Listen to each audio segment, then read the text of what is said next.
Hello 20th century Malayalam literature in translation എന്ന പേപ്പറിൽ first മോഡ്യൂളാണ് പഠിച്ചുകൊണ്ടിരുന്നത്. ഇന്ന് നോക്കുന്നത് ഇതിലെ മൂന്നാമത്തെ പോമാണ് advent by D Vinayachandran.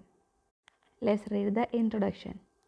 D Vinayachandran was an unorthodox poet in that he did not permit himself to be bound to any specific movement or bound in by any rules. Generally speaking, his poems reveal his modernist outlook because of their disregard for conventional images, traditional frameworks, staple themes, or commonly adopted perspectives. He permitted the vigor of folk literature to permeate and invigorate his style, questioned the establishment, lent his voice to the subaltern, and spoke of the rights of all creatures on the planet. In short, he was a unique voice among his peers. നരകം, ഒരു പ്രേമകഥ, ദിശാസൂചി, വീട്ടിലേക്കുള്ള വഴി, സമയമാനസം, സമസ്ത Keralam PO, etc. are his poetic anthologies. Besides, he has written novels, translated poems of Lorca, African folk tales, etc. D. Vinayachandran was born in 1946 and died in 2013. He was an unorthodox poet. അതായത് അദ്ദേഹം ഒരു പ്രത്യേകിച്ചൊരു specific മൂവ്മെൻറ്റിലോ അല്ലെങ്കിൽ ഏതെങ്കിലും ഒരു കാലഘട്ടത്തെ റൂൾസിലോ ഒന്നും അദ്ദേഹം ഒതുക്കി നിൽക്കുന്നില്ല. അദ്ദേഹം അൺഓർത്തഡോക്സ് ആണ്. ഒരു പ്രത്യേകിച്ചൊരു ട്രഡീഷണൽ ആയിട്ടുള്ള ഒരു ഗ്രൂപ്പിൽ പെടുന്ന റൈറ്റേഴ്സിന്, ഒരു കാലഘട്ടത്തെ റൈറ്റേഴ്സിന് അവിടെ കുറേ ഫീച്ചേഴ്സ് ഉണ്ടായിരിക്കും. പക്ഷേ അതിൽ നിന്നെല്ലാം മാറി ചിന്തിക്കുന്ന ആ ഒരു കൂട്ടത്തിൽ കൂടാത്തൊരു വ്യക്തിയായിരുന്നു ഡി വിനയചന്ദ്രൻ. അദ്ദേഹത്തിൻ്റെ പോയംസ് എല്ലാം തന്നെ ഒരു മോഡേണിസ്റ്റ് ഔട്ട്ലുക്കുള്ള പോയംസ് ആയിരുന്നു. കൺവെൻഷണൽ ആയിട്ടുള്ള ഇമേജസ്, നമ്മൾ പോയംസിൽ കാണുന്ന ആ ഒരു ട്രഡീഷണൽ ആയിട്ടുള്ള ഫ്രെയിം വർക്ക്സ്, അതുപോലെ ബേസിക് ആയിട്ടുള്ള തീംസ്, അതുപോലെ കോമൺലി അഡോപ്റ്റഡ് പേഴ്സ്പെക്റ്റീവ്സ്, ഇതൊക്കെ തന്നെ അദ്ദേഹം ഡിസ്റിഗാർഡ് ചെയ്തു. അദ്ദേഹം അതിൽ നിന്നെല്ലാം മാറി ഒരു മോഡേണിസ്റ്റ് വേയിലൂടെ ചിന്തിച്ച് എഴുതുകയും ചെയ്യുന്നൊരു വ്യക്തിയായിരുന്നു. എന്നാൽ അദ്ദേഹത്തിൻ്റെ കവിതകളിൽ ഒരു ഫോക്ക് ലിറ്ററേച്ചറിൻ്റെ ഒരു സ്റ്റൈൽ കാണാൻ കഴിയുമായിരുന്നു. He raised his voice for the subaltern or the marginalised. അദ്ദേഹത്തിൻ്റെ ഒരു കൺസെപ്റ്റ് എന്ന് പറയുന്നത് ഈ പ്ലാനറ്റിലെ എല്ലാ ക്രീച്ചേഴ്സിനും ഈക്വൽ റൈറ്റ് ഉണ്ട്. അദ്ദേഹം എസ്റ്റാബ്ലിഷ്ഡ് ആയിട്ടുള്ള പല കാര്യങ്ങളെയും ക്വസ്റ്റ്യൻ ചെയ്യുന്നൊരു റൈറ്റർ കൂടെയായിരുന്നു. അദ്ദേഹത്തിൻ്റെ പ്രധാനപ്പെട്ട വർക്കുകൾ എന്ന് പറയുന്നത് നരകം, ഒരു പ്രേമകഥ, ദിശാസൂചി, വീട്ടിലേക്കുള്ള വഴി, സമയമാനസം, സമസ്ത കേരളം PO, ഇതൊക്കെ അദ്ദേഹത്തിൻ്റെ പോയറ്റിക് ആന്തോളജീസാണ്. മാത്രമല്ല അദ്ദേഹം നോവൽസ് എഴുതിയിട്ടുണ്ട്. Lorca, Spanish poet and play റൈറ്റാണ്. ലോർക്കയുടെ പോയംസ് ട്രാൻസ്ലേറ്റ് ചെയ്തിട്ടുണ്ട്. അതുപോലെ തന്നെ ആഫ്രിക്കൻ ഫോക്ക് ടെയിൽസും അദ്ദേഹം ട്രാൻസ്ലേറ്റ് ചെയ്തിട്ടുണ്ട്. Vinayachandran won the Asan memorial poetry award in 2003 and the Kerala Sahitya Academy Award in 1992. He was awarded the Sergei Yesenin Award for his contribution towards translating and introducing Russian poetry into Malayalam. അദ്ദേഹത്തിന് കേരള സാഹിത്യ Akademi award, അതുപോലെ Asan memorial poetry award, then Sergei Yesenin award, അതായത് Russian poetry മലയാളത്തിലേക്ക് translate ചെയ്തതിൽ അദ്ദേഹത്തെ respect ചെയ്തുകൊണ്ടുള്ള ഒരു award. അപ്പോൾ ഇങ്ങനെ പല രീതിയിലാണ് അദ്ദേഹത്തിന് അവാർഡ്സ് കിട്ടിയിട്ടുള്ളത്. നമുക്ക് പഠിക്കാനായിട്ട് തന്നിട്ടുള്ള അഡ്വെൻറ്റ്, മലയാളം എന്ന് പറയുന്നത് വരവ് എന്നുള്ളതാണ്. അപ്പോൾ ഈ ഒരു പോയം അദ്ദേഹം എഴുതിയെങ്കിലും ഇത് ഇംഗ്ലീഷിലേക്ക് ട്രാൻസ്ലേറ്റ് ചെയ്തത് ബൈ AJ തോമസ്. ഓക്കെ, അപ്പോൾ ഈ ഒരു പോയം അതിൻ്റെ ഒരു മെയിൻ തീം എന്ന് പറയുന്നത് വളരെ ഉടനെ തന്നെ സമീപ ഭാവിയിൽ തന്നെ മനുഷ്യൻ്റെ നാശം ഉണ്ടാകും. ഓക്കെ, അപ്പോൾ അത് മുൻകൂറായിട്ട് പറയുന്ന, ജനങ്ങളോട് പറഞ്ഞ് നമ്മളെ അറിയിക്കുന്ന ഒരു പോയമായിട്ടാണ് ഈ പോയം നമ്മൾ മനസ്സിലാക്കേണ്ടത്. നമുക്കിനി പോയത്തിലേക്ക് കടക്കാം. Advent by D Vinayachandran. അപ്പോൾ പോയം വായിക്കുന്നതിന് മുന്നിലേ നമ്മൾ മനസ്സിലാക്കിയിരിക്കുന്ന ഒരു കാര്യം എന്ന് പറയുന്നത് ഈ പോയം ഒരു കണ്ടിന്യൂസ് ഫ്ലോ ആയിട്ടല്ല വരുന്നത്. ഒരു കണ്ടിന്യൂഷൻ ഇതിനില്ല. കുറേ ഫ്രാഗ്മെൻറ്റഡ് ആയിട്ടുള്ള കുറേ വിഷൻസ്, കുറേ ഇമേജസാണ് ഇതിനകത്ത് തന്നിട്ടുള്ളത്. പരസ്പരം വലിയ ബന്ധമില്ലാത്ത കുറേ ഇമേജസുകളാണ് ഇതിനകത്തുള്ളത്. അതിൽ ചില ഇമേജുകളെന്ന് പറയുന്നത് നമുക്ക് വളരെ ഒരു പോസിറ്റീവ് എനർജി തരുന്ന, അല്ലെങ്കിൽ നമുക്കത് വായിക്കുമ്പോൾ ഒരു സന്തോഷം ഫീൽ ചെയ്യുന്ന, അല്ലെങ്കിൽ ആ ഒരു എനർജി തരുന്ന ഒരു ഇമേജ് ആയിരിക്കും. എന്നാൽ തൊട്ട് അടുത്ത് വരുന്ന ലൈൻ എന്ന് പറയുന്നത് അതിന് ജസ്റ്റ് ഓപ്പോസിറ്റ് ആയിരിക്കും. ഒരു നെഗറ്റീവ് ആയിട്ടുള്ള, അല്ലെങ്കിൽ അത്ര നല്ലതല്ലാത്തൊരു ഭാവിയെക്കുറിച്ച് പറയുന്ന, നമുക്കെന്തോ അപകടം വരാൻ പോകുന്നു, നാശം സംഭവിക്കാൻ പോകുന്നു എന്ന് പറയുന്ന ലൈൻസ് ആയിരിക്കും തൊട്ടടുത്ത് വരുന്നത്. ഇങ്ങനെ ഈ രണ്ട് രീതിയിലും ഉള്ള ലൈൻസ്, കാര്യങ്ങൾ, ഇമേജസ് ഇങ്ങനെ മാറി മാറി പറയുന്ന രീതിയിലാണ് ഈ പോയം മുന്നോട്ട് പോകുന്നത്. These broken images are like dreams. It changes from one two other abruptly. വളരെ പെട്ടെന്ന് ഇങ്ങനെ മാറി മാറി വരുന്ന ഇമേജസ് പോലെ, ഒരു സ്വപ്നം പോലെയുള്ളൊരു പോയം. പോയം വായിക്കാം. A desert grows slowly in our midst. Those who listen to the song of moonshine don't hear the gentle sigh beneath the soil. They don't realize that, singed by it, children cry out all of a sudden, leaving aside their toys with numbers and pictures. The poem starts with an image of a desert and it grows in the midst of the people. ജനങ്ങളുടെ ഇടയിലേക്ക് ഇറങ്ങി വരുന്ന ഒരു ഡെസേർട്ടിനെ കുറിച്ച് പറഞ്ഞുകൊണ്ടാണ് ഈ poem start ചെയ്യുന്നത്. ഈ ഒരു ഡെസേർട്ട് എന്ന് പറയുന്നത് രണ്ട് രീതിയിൽ നമുക്കതിനെ അതിൻ്റെ മീനിങ് എടുക്കാം. ഒന്നെന്ന് പറയുന്നത് ആ ഒരു ശരിക്കും ഒരു ഡെസേർട്ടിഫിക്കേഷൻ, അല്ലെങ്കിൽ വൃക്ഷങ്ങളൊന്നും ഇല്ലാതായിട്ട് പ്രകൃതി നശിച്ചു കൊണ്ട് പോകുന്നു, അല്ലെങ്കിൽ പ്രകൃതിയുടെ പച്ചപ്പ് ഇല്ലാതായിട്ട് അതൊരു ഡെസേർട്ടായിട്ട് മാറുന്നു, ആ ഒരു മീനിങ്ങിൽ. ഓക്കെ. രണ്ടാമത്തെ മീനിങ് എന്ന് പറയുന്നത് മനുഷ്യൻ്റെ മനസ്സിലുള്ള ഒരു ഒരു പച്ചപ്പ് കുറയുക, അതായത് മനുഷ്യൻ്റെ ഉള്ളിലായിട്ടുള്ള പല പോസിറ്റീവായിട്ടുള്ള ഗുണങ്ങളും ഇല്ലാതായിട്ട് അതൊരു ഡെസേർട്ടിലേക്ക് പോകുന്നു. അത് പ്രത്യേകിച്ചും ആ ഒരു മനുഷ്യത്വം, ഹ്യൂമാനിറ്റി, ആ ഒരു ക്വാളിറ്റി ഇല്ലാതാകുന്ന ഒരു മനുഷ്യൻ്റെ അവസ്ഥ. അപ്പോൾ ഈ ഒരു രീതിയിൽ രണ്ട് തലത്തിൽ നമുക്ക് ഈ ഡെസർട്ടിഫിക്കേഷൻ എന്താണെന്ന് പറയാം. അടുത്ത ലൈൻസിൽ പറയുന്നത് ചില ആളുകൾ അവരെങ്ങനെയാണ് those who listen to the song of moonshine, അതായത് വളരെ ഭാവനപരമായ ലോകത്ത് ജീവിക്കുന്ന, അല്ലെങ്കിൽ അത് കപ്പിൾസ് ആയിരിക്കാം, അല്ലെങ്കിൽ അവർ വളരെ ലൈഫിലെ സന്തോഷങ്ങൾ തേടി പോകുന്ന ചില ആളുകളായിരിക്കും.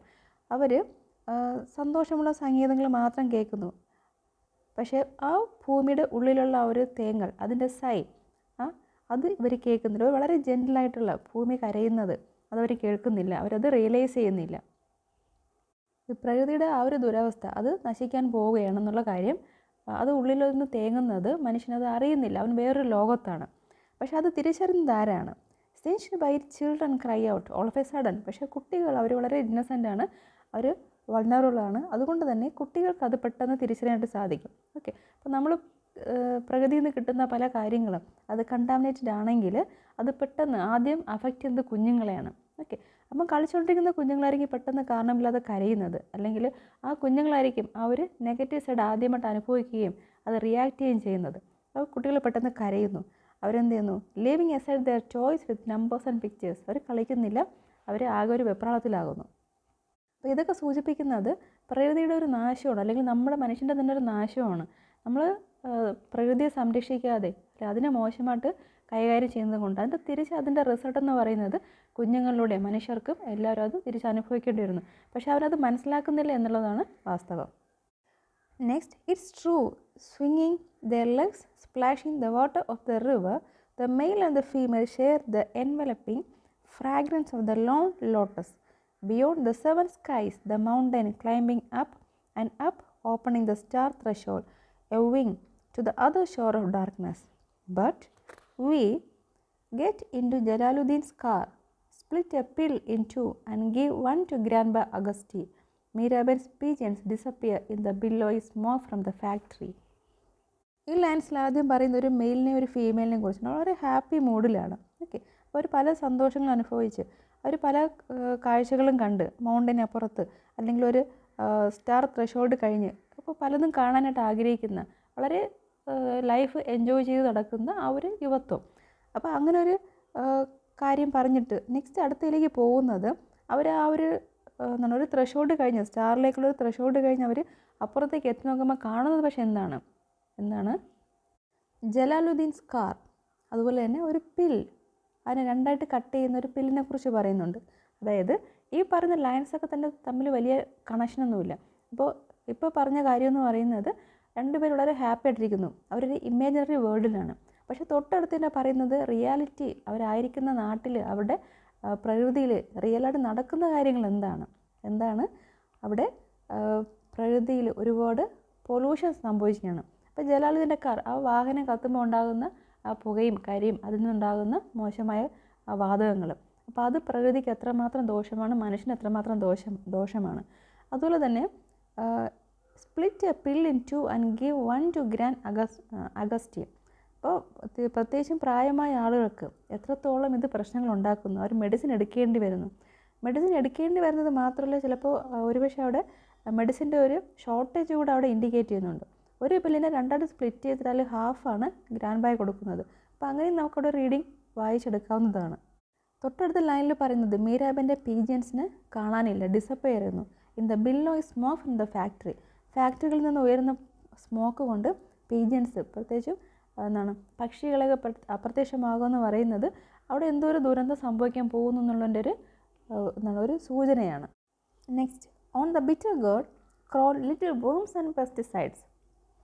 ഓക്കെ, നമ്മൾ ഏറ്റവും കൂടുതൽ ഒരു മെഡിസിനൽ പവർ ഉണ്ടെന്ന് വിശ്വസിക്കുന്ന ഒരു വെജിറ്റബിളാണ് ബിറ്റർ ഗോഡ്. അതിലാണെങ്കിലോ വേംസ് അതിൽ ക്രോൾ ചെയ്യുന്നു. മാത്രമല്ല അതിനകത്ത് പെസ്റ്റിസൈഡ്സും ഉണ്ട്. അതായത് ആവശ്യമില്ലാത്ത ഒരു പരിധി കൂടുതൽ പെസ്റ്റിസൈഡ്സ് ഉപയോഗിച്ച് ആ ബിറ്റർ ഗോഡിൽ പോലും എന്ത് ചെയ്യുന്നു, ഈ പെസ്റ്റിസൈഡ്സിൻ്റെ എഫക്റ്റ് പിന്നെ ഈ വേംസിനെ ഒന്നും ബാധിക്കുന്നില്ല. അത് പെസ്റ്റിസൈഡ്സ് ഉപയോഗിച്ച് ജീവിക്കുന്നത് പോലെയാണ്. രണ്ടും ഒരേ സമയത്ത് അതിനകത്തുണ്ട്. മനുഷ്യന് ദോഷകരമായ പെസ്റ്റിസൈഡ്സും ഉണ്ട്, എന്നാൽ വേംസിനെ കൊല്ലാനാണ് അത് ഉപയോഗിക്കുന്നത്. വേംസ് എന്നാൽ അത് ചാകുന്നില്ല, അതിലത് ജീവിക്കുന്നുമുണ്ട്. ഓക്കെ, അപ്പോൾ അതിൻ്റെ ഒരു ഒരു വിരോധാഭാസം എത്രത്തോളമാണെന്ന് ശ്രദ്ധിക്കുക. Next, thus unaware of the advent of its warriors, the Sarod, the Clock, and the Indescript, board the ship on an expedition to Atlantis. As one drinks water from the fridge, with the novelty of infatuation, the flags of the oncoming festival of the desert have already been hoisted. ഈ വരികളിൽ പറയുന്നത് മനുഷ്യൻ്റെ കണ്ടുപിടുത്തങ്ങൾ പലതാണ്. The സരോ, അവൻ്റെ ആർട്ടിലും, സരോ എന്നൊരു പറയുന്നൊരു musical ഇൻസ്ട്രുമെൻ്റാണ്. ആർട്ടിലും അതുപോലെ സയൻസിലും അവൻ്റെ കൾച്ചർ, കമ്മ്യൂണിക്കേഷൻ, എല്ലാ കാര്യങ്ങളിലും അവൻ വളരെ പ്രോഗ്രസീവായിട്ടിരിക്കുകയാണ്. എന്നാൽ അവൻ ഒരു എക്സ്പെഡീഷന് പോവുകയാണ്. എങ്ങോട്ടേക്കാണ്? To Atlantis. അറ്റ്ലാന്റിസിലേക്ക് അവൻ ഒരു എക്സ്പെഡീഷന് പോവുകയാണ്. അപ്പോൾ ഈ അറ്റ്ലാന്റിസിൻ്റെ പ്രത്യേകത എന്താണെന്നുള്ളത് നോക്കാം. Atlantis is A simple of A lost world, an island whose people were destroyed because of their excessive pride. Okay, മനുഷ്യൻ്റെ പ്രൈഡ് കൊണ്ട് സ്വയം നശിക്കപ്പെട്ട ഒരു നാടാണ് അറ്റ്ലാന്റിസ്. അതൊരു ഫിക്ഷണൽ കൺട്രിയാണ്. പ്ലേറ്റോയുടെ വർക്കിനകത്ത് അത് ഡെപ്പിക്റ്റ് ചെയ്തിട്ടുണ്ട്. ഏതൻസിനെ അറ്റാക്ക് ചെയ്തത് കൊണ്ട് ഈ ഒരു നാട് എന്ത് ചെയ്തു, അറ്റ്ലാന്റിക് ഓഷനിലേക്ക് അത് സാങ്കായിപ്പോയി. ഇവിടെ കവി പറയുന്നത് മനുഷ്യൻ്റെ എല്ലാ ഇൻവെൻഷൻസും നാശത്തിലേക്കായിരിക്കും പോകുന്നത്. അറ്റ്ലാന്റിസിൽ എന്നതുപോലെ നാശത്തിലേക്കായിരിക്കും പോകുന്നത്. അത് എന്തുകൊണ്ടാണ്? മനുഷ്യൻ ചെയ്യുന്നൊരു ക്രൈമാണ്. ഭൂമിയെ ദുരുപയോഗം ചെയ്യുകയും ഭൂമിയെ ഇല്ലാതാക്കുകയും അല്ലെങ്കിൽ അതിനെ കൊള്ളയടിക്കുകയും അതിനെ ഹാം ചെയ്യുകയും ചെയ്യുന്നത് കൊണ്ടൊരു പണിഷ്മെൻ്റായിട്ട് മനുഷ്യൻ തന്നെ അറ്റ്ലാന്റിസിലേക്ക് പോകേണ്ടി വരികയും ചെയ്യും. ഒരു ലോസ്റ്റ് വേൾഡായിട്ട് മാറിക്കൊണ്ടിരിക്കുന്നു. പക്ഷെ അതവൻ അറിയുന്നില്ല. പിന്നീട് പറയുന്നത് as one drinks water from the fridge with the novelty of infatuation. Fridge എന്ന് പറയുന്നത് ഒരു ഇന്നൊവേഷനാണ്. ഓക്കെ, പക്ഷേ അതിൽ നിന്നുണ്ടാകുന്ന ഒരു ഗ്യാസ്, ക്ലോറോഫ്ലൂറോ കാർബൺ എന്ന് പറയുന്നത്, അത് പ്രകൃതിയെ തന്നെ ദോഷകരമായിട്ട് ബാധിക്കുന്ന ഒരു കാര്യം കൂടിയാണ്. അപ്പോൾ ഈ രീതിയിലൊക്കെ the flags of the oncoming festival of desert have been already been hoisted. അപ്പോൾ ഈ രീതിയിൽ മനുഷ്യൻ തന്നെ ഭൂമിയെ പല രീതിയിൽ മോശമാക്കുകയും അവൻ അതിനെ പാഴാക്കുകയും ചെയ്യുന്നതിൻ്റെ ഫലമായിട്ട് ആ ഒരു ഡെസേർട്ടിഫിക്കേഷൻ്റെ ഫ്ലാഗ്, അതിൻ്റെ കൊടി ഏറിയിരിക്കുകയാണ്. ഓക്കെ, മനുഷ്യൻ തന്നെ എല്ലാം ഇൻവെൻഷനും അവൻ്റെ ഒരു നന്മയ്ക്ക് വേണ്ടി പലതും ചെയ്യുകയും പക്ഷെ അവൻ്റെ നാശത്തിലേക്ക് ഇതെല്ലാം മാറിക്കൊണ്ടിരിക്കുകയും ചെയ്യുന്നു. അപ്പോൾ ആ ഒരു രീതിയിൽ നോക്കുകയാണെങ്കിൽ ഡെസേർട്ടിഫിക്കേഷൻ്റെ കാരണങ്ങൾ മനുഷ്യൻ തന്നെ ഉണ്ടാക്കുന്നു. അപ്പോൾ അതിൻ്റെ ഫ്ലാഗ്സ് ഹോയിസ്റ്റ് ചെയ്ത് കഴിഞ്ഞിരിക്കുന്നു. Next, 8 poets seek the message of deliverance putting their ears to their sweet hearts bellies. അപ്പോൾ പോയറ്റ് പറയുന്നത്, അപ്പോൾ ഇങ്ങനെയുള്ള കാര്യങ്ങൾ, മനുഷ്യൻ ചെയ്യുന്ന കാര്യങ്ങൾ അവന് ഒരു അവബോധം ഉണ്ടാക്കുന്നതിൽ പോയറ്റ്സിന് ഒരുപാട് റോളുണ്ട്. അവർക്കത് നല്ലപോലെ ചെയ്യാൻ കഴിയും.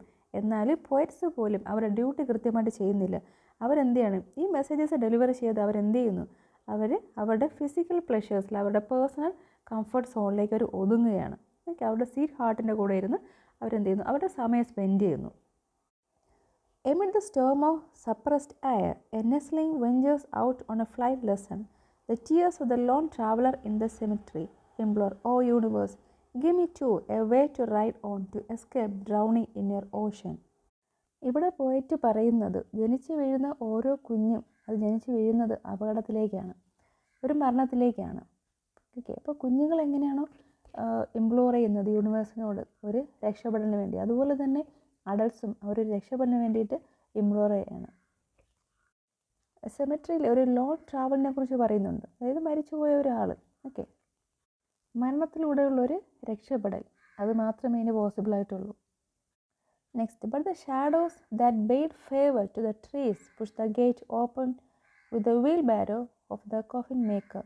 The desert has already made a strategic advance into your minds without warning.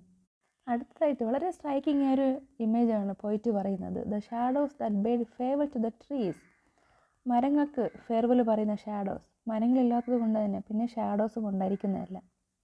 അതുപോലെ തന്നെ കഫിൻ മേക്കറുടെ അടുത്തേക്ക് ഡെഡ് ബോഡീസിനെ വീൽ ബാരയിൽ കൊണ്ടുവരുന്നൊരു ഇമേജിനെ കുറിച്ച് പറയുന്നുണ്ട്. The desert has already made a strategic advance in your minds without warning. ഈ ഒരു ഡെസേർട്ടിഫിക്കേഷൻ അത് നമ്മുടെ പ്രകൃതിയിൽ മാത്രമല്ല മൈൻഡിലോട്ടും അത് കയറിയിരിക്കുകയാണ്. മനുഷ്യൻ്റെ ഉള്ളിലുള്ള ആ ഒരു നല്ല നല്ല വികാരങ്ങൾ, പോസിറ്റീവായിട്ടുള്ള നല്ല മനുഷ്യനെ മറ്റുള്ളവരെ കരുതുന്ന ആ ഒരു ഫീലിംഗ് അതൊക്കെ ഇല്ലാതായിട്ട് അവനവൻ്റെ കാര്യം മാത്രം, അവനവൻ്റെ സംരക്ഷണം സന്തോഷം മാത്രം അത് ആഗ്രഹിച്ചുകൊണ്ട് മറ്റുള്ള എല്ലാത്തിനെയും ഡിസ്ട്രോയ് ചെയ്യുന്ന ആ ഒരു രീതി അത് മനുഷ്യനെ മൊത്തത്തിൽ തന്നെ നാശത്തിലേക്ക് കൊണ്ടെത്തിക്കുകയാണ്. Next, curfew on love, the rocket of the extremist into the Holy Eucharist, chemical and biological war on amorous unions, god of honor for the celebrity gust, with wounds sustained by those that remain. ഇവിടെ പോയിട്ട് പറയുന്നത് curfew on love, സ്നേഹത്തിൽ ഒരു restriction വന്നിരിക്കുകയാണ്, ഒരു control വന്നിരിക്കുകയാണ്. അതായത് സ്നേഹത്തിൻ്റെ എല്ലാ ഫോംസിലും ട്രസ്റ്റ്, റെസ്പെക്റ്റ് ഇതെല്ലാം തന്നെ ഇല്ലാതായിരിക്കുകയാണ്. ആ ഒരു ഷെയറിങ്ങിൻ്റെ സ്പിരിറ്റ്, അഫെക്ഷൻ, ട്രസ്റ്റ് ഇതെല്ലാം മാറിപ്പോയിരിക്കുകയാണ്. അപ്പോൾ ഇതിനകത്തൊരു റെഫറൻസ് പറയുന്നുണ്ട് ഹോളി യൂക്കാരിസ്റ്റ്. അപ്പോൾ അതെന്ന് പറയുന്നത് ക്രൈസ്റ്റിൻ്റെ ആ ഒരു ലാസ്റ്റ് സപ്പറിനെ കമമറേറ്റ് ചെയ്യുന്നൊരു സിമ്പിളാണ് ഹോളി യൂക്കാരിസ്റ്റ് എന്ന് പറയുന്നത്. അപ്പോൾ അത് സിഗ്നിഫൈ ചെയ്യുന്നത് ഈ ഒരു സ്പിരിറ്റ് ഓഫ് ഷെയറിങ്ങും അഫെക്ഷനും ഒക്കെയാണ്. അപ്പോൾ അതെല്ലാം തന്നെ ഇല്ലാതായിരിക്കുകയാണ്. ആര് കാരണമാണ്? By the extremists. അതായത് ഏതെങ്കിലും ചില കാര്യങ്ങളിൽ അത് റിലീജിയനോ ഏതോ ആണെങ്കിലും വളരെ എക്സ്ട്രീമായിട്ട് അതിനെ ഫോളോ ചെയ്യുന്ന ആളുകൾ, അപ്പോൾ അങ്ങനെയുള്ള ആളുകൾ കാരണം പലതും ഡിസ്ട്രോയ് ചെയ്യപ്പെട്ടു. ഈ ഒരു കെമിക്കൽ അതുപോലെ ബയോളജിക്കൽ വെപ്പൺസിൻ്റെ യൂസ് അത് കാരണം ഇല്ലാതായിരിക്കുന്ന റിലേഷൻസ്, പരസ്പരമുള്ള യുദ്ധം, അതുപോലെ തന്നെ പരസ്പരമുള്ള മുറിവേൽപ്പിക്കൽ ഇതെല്ലാം തന്നെ ആ ഒരു സ്നേഹത്തിൻ്റെ പല ഫോംസിനെയും റെസ്ട്രിക്റ്റ് ചെയ്യുന്ന രീതിയിലേക്ക് മാറിക്കൊണ്ടിരിക്കുകയാണ്. അതായത് ആ പുറത്തുള്ള ഡെസർട്ടിഫിക്കേഷൻ, പ്രകൃതിയിലെ ഡെസർട്ടിഫിക്കേഷൻ മനുഷ്യൻ്റെ മനസ്സിലേക്ക് കടന്ന് അതും അതിൻ്റെ രീതിയിൽ ഇങ്ങനെ സ്പ്രെഡ് ആയിക്കൊണ്ടിരിക്കുകയാണ്. Next, the body doesn't get wet even after a dip in the river, in the rain, pilgrims, animal chariots, tree priests, blazing moonbeams, pretty little handbells, globe-trotting youth, and crazy Thomas, whose gospel from the rubbish heap proclaims himself as the Antichrist, all become sirens portending doom. ഇവിടെ പോയിട്ട് പറയുന്ന the body doesn't get wet, അത് എന്തുകൊണ്ടാണ് body വെറ്റാകാത്തത്? Reason രണ്ടാണ്. ഒന്നിൽ the lack of water, enough water, അത് ആവശ്യത്തിനുള്ള വെള്ളം ഇല്ലാതെ വരിക, അത് ഒരു സാഹചര്യം. രണ്ടാമത്തേത് മനുഷ്യൻ്റെ ഉള്ളിലുള്ള ഒരു ഈർപ്പം, അതായത് കൈൻഡ്നസ് അല്ലെങ്കിൽ സ്നേഹം, ഇങ്ങനെയൊക്കെയുള്ള ഒരു വളരെ വെറ്റായിട്ടുള്ള വളരെ നല്ലതായിട്ടുള്ള നനത്ത ചില ഫീലിങ്സ് അത് ഇല്ലാതെ വരിക, അതിൻ്റെ ഒരു അഭാവം, അതൊക്കെയാണ് ഇതുകൊണ്ട് ഉദ്ദേശിക്കുന്നത്. എന്നാൽ മനുഷ്യൻ കൂടുതൽ ആശ്രയിക്കുന്നത് എങ്ങോട്ടാണ്? വളരെ ഇറലവൻ്റ് ആയിട്ടുള്ള എക്സസീവ് ആയിട്ടുള്ള റിലീജിയസ് ആക്ടിവിറ്റീസിലോട്ട് മനുഷ്യൻ പോവുകയാണ്. ഒരു കാര്യമില്ലാത്ത ഉള്ളതിനെ നശിപ്പിച്ചിട്ട് അവൻ വീണ്ടും വേറെ എങ്ങോട്ടുമൊക്കെ പോവുകയാണ്. അതായത് പിൽഗ്രിംസോ, അനിമൽ ചാരിയറ്റ്സ്, അല്ലെങ്കിൽ ട്രീ പ്രീസ്, അതുപോലെയുള്ള അല്ലെങ്കിൽ ട്രാവലിംഗ്, എസ്കേപ്പ് ചെയ്യാനായിട്ടുള്ള ട്രാവലിംഗ്, അതുപോലെ തന്നെ ഗോഡ് വിമൻ, ഇതുപോലുള്ള ഡെലിവറേഴ്സ് എന്ന് പറയപ്പെടുന്ന ആൾക്കാർ. ഇപ്പോൾ ക്രേസി തോമ കൊണ്ട് ഉദ്ദേശിക്കുന്നത് അങ്ങനെയുള്ള ആൾക്കാരായിരിക്കും. അപ്പോൾ ഇതുപോലെ പല കാര്യങ്ങളിലേക്ക് ഒട്ടും റെലവൻ്റ് അല്ലാത്ത, ഒട്ടും നമുക്ക് വിശ്വസിക്കാൻ കഴിയാത്ത ഈ ഒരു നൂറ്റാണ്ടിലും നമ്മൾ ചിലർക്കെങ്കിലും അക്സെപ്റ്റ് ചെയ്യാൻ പറ്റാത്ത കാര്യങ്ങളുണ്ട്. വീണ്ടും വീണ്ടും ജനങ്ങൾ എന്ത് ചെയ്യുന്നു? അത് പ്രാക്ടീസ് ചെയ്തുകൊണ്ടേയിരിക്കുന്നു. റിലീജിയസ് ആയിട്ടുള്ള വളരെ നല്ലതെന്ന് അവർക്ക് തോന്നുന്നു, പക്ഷേ വളരെ മണ്ടത്തരങ്ങളിലേക്ക് എന്ത് ചെയ്യുന്നു? ആളുകൾ വീണ്ടും വീണ്ടും പോയി വീണുകൊണ്ടേയിരിക്കുന്നു. ഫാൾസ് പ്രോഫറ്റിലോട്ട്, ഇപ്പം ആൻറ്റിക്രൈസ്റ്റ് ഉദ്ദേശിക്കുന്നതാണ്. ഫോൾസ് പ്രോഫറ്റിലോട്ട് ആൾക്കാരെന്ത് ചെയ്യുന്നു? പോയി വീഴുന്നു. എസ്കേപ്പിന് വേണ്ടി അല്ലെങ്കിൽ രക്ഷപ്പെടാനായിട്ട് അവരെന്ത് ചെയ്യുന്നു? ഇതുപോലെ ചതിക്കുഴികളിലേക്ക് അവർ വീണുകൊണ്ടിരിക്കുകയാണ്. The layers of desert sand and deconstruction, like an election notice, the heir to several million graves, is the Lord of the earth, again from among the skulls scattered around a sunrise, the 7 leaves that seek the branch of the pala tree, the stream of milk that seeks the nipple of love, every week Good Friday devoured a slave. പോയിട്ട് ഈ last സ്റ്റാൻസിൽ പറയുന്നത്, the sun no longer rises to shine on thickly wooded green mountains. വളരെ മനോഹരമായ വാലീസിലോ അല്ലെങ്കിൽ റിവേഴ്സിലോ ഈ മെഡോസിൻ്റെ മുകളിൽ കൂടെ ആയിരിക്കില്ല ഇനി സൺ റൈസ് ചെയ്യാൻ പോകുന്നത്. പിന്നെ എവിടെയായിരിക്കും? Over a vast expanse of skulls, മനുഷ്യൻ്റെ സ്കള്ളുകൾ നിറഞ്ഞൊരു പ്രദേശം, അതിന് മുകളിലായിരിക്കും ഇനി സൂര്യൻ ഉദിക്കാൻ പോകുന്നത്. അതായത് ഇനി വരുന്ന നാളുകളെന്ന് പറയുന്നത് ഇങ്ങനെയുള്ള ഒരു നാശത്തിൻ്റെ നാളായിരിക്കാം. ഇനി ഒരു ഗ്രോത്തോ ഒരു പ്രോസ്പെരിറ്റിയോ അല്ലെങ്കിൽ ഒരു ഫെർട്ടിലിറ്റിയോ ഇല്ലാത്തൊരു എർത്തായിരിക്കും നമുക്ക് ഇനി മുന്നിലേക്കുള്ളത്. ഈ ഒരു അവസ്ഥയിലോട്ട് പോകാതെ നമുക്ക് തിരിച്ച് നമ്മുടെ പ്രകൃതിയെ സംരക്ഷിക്കണമെങ്കിൽ, പഴയതുപോലെ കൊണ്ടുവരണമെങ്കിൽ അദ്ദേഹം 2 കാര്യങ്ങൾ പറയുന്നുണ്ട്. The 7 leaves that seek the branch of the pala tree, the stream of milk that seeks the nipple of love. അതായത് മരത്തിൽ നിന്നും കൊഴിഞ്ഞു വീണുപോയ ഇലകൾ തിരിച്ച് നമ്മൾ എന്ത് ചെയ്യുക, അതിനെ ആ മരത്തിലേക്ക് തിരിച്ച് കൊണ്ട് നമ്മൾ അതിനെ വയ്ക്കാനായിട്ട് ശ്രമിക്കുക. അതായത് ഒരു റിവേഴ്സ് ആക്ഷൻ അത് ഡിമാൻഡ് ചെയ്യുന്നു. അതുപോലെ തന്നെ അമ്മയുടെ ബ്രസ്റ്റിൽ നിന്ന് പോയി കഴിഞ്ഞ ആ ഒരു മിൽക്ക് അതിനെ തിരിച്ചെന്ത് ചെയ്യുക, ആ ബ്രസ്റ്റിലേക്ക് കൊണ്ട് എത്തിക്കുക. അതായത് നമ്മൾ ചെയ്ത നാശത്തിലേക്ക് നമ്മൾ ചെയ്തിട്ടുള്ള പല കാര്യങ്ങളും അതിനെന്ത് ചെയ്യുക, തിരിച്ച് നമ്മളതിന് അതിൻ്റെ ഒരു സൊല്യൂഷൻ കണ്ടെത്തി പഴയ അവസ്ഥയിലേക്ക് കൊണ്ട് എത്തിക്കാനായിട്ട് നമ്മൾ ശ്രമിക്കുക. എങ്കിൽ മാത്രമേ ഈ ഒരു രീതിയിലോട്ട് ഈ സ്കള്ള് നിറഞ്ഞ ഒരു ഏരിയയിൽ സൂര്യൻ ഉദിക്കുന്ന ഒരു കാലം വരാതിരിക്കാനായിട്ട് സാധിക്കുകയുള്ളൂ.